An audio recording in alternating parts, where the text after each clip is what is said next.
అయోధ్యల బాలరాముల వారు మిట్టుకున కళ్ళు మిట్కరిస్తున్నాడట. కంటి రెప్పలు షిట్కున కొట్టుకుంటా మిట్ట మందిని చూస్తున్నాడట. మెడలు కూడా ఇటు అటు దింపుతున్నాడట. అగో రాముల వారి విగ్రహము కళ్ళు మిట్కరిచ్చుడు ఏంది అనుకుంటారు కదా. మొదలు నేను కూడా అట్లనే అనుకున్నా కానీ వీడియో చూసినాక నిజంగానే అనిపించింది. నిజమేంతనో మీరే కనిపెట్టాలి మరి.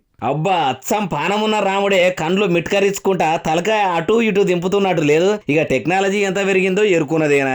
మరి ఎవరన్నా గ్రాఫిక్స్ చేసి కూడా ఇట్లా కదులుతున్నట్టు చేసిండ్రో ఏమో. కానీ మీరు ఒకటి గమనించిరా, తలకాయ తిరిగితే నెత్తి మీద ఉన్న కిరీటం కూడా ఎటు పడితే అటు తిరగాలే కదా. కానీ కిరీటం ఉన్న తావులనే ఉంటుంది. ఒక తలకాయనే తిరుగుతుందంటే ఇది గ్రాఫిక్స్ అని తెలుస్తలేదు. గ్రాఫిక్స్ లో కూడా మొత్తం కిరీటంతో సహా దింపొచ్చు. కానీ ఇట్లా చేసిన గ్రాఫిక్ డిజైనర్ కు ఈ ఐడియా వచ్చిందో రాలేదో. వీడియో రెండర్ పెట్టేటప్పుడు ఆ ఆప్షన్ ఓకే కాలేదో తెలియదు. కానీ కండ్లు మిట్కరించుకుంటా ఇట్లా తలకాయ ఇటు అటు తిరుగుతుంటే మస్తు అనిపిస్తున్నది కదా. ఇక సోషల్ మీడియాలో ఇప్పుడు ఈ బాలరాముని వీడియోనే ఎర్రుగా మరగా తిరుగుతుంది. వీడియో అంటే వీడియోనే అనుకుంటా రాముడు కండ్లు మిట్కరించుడు చూసి.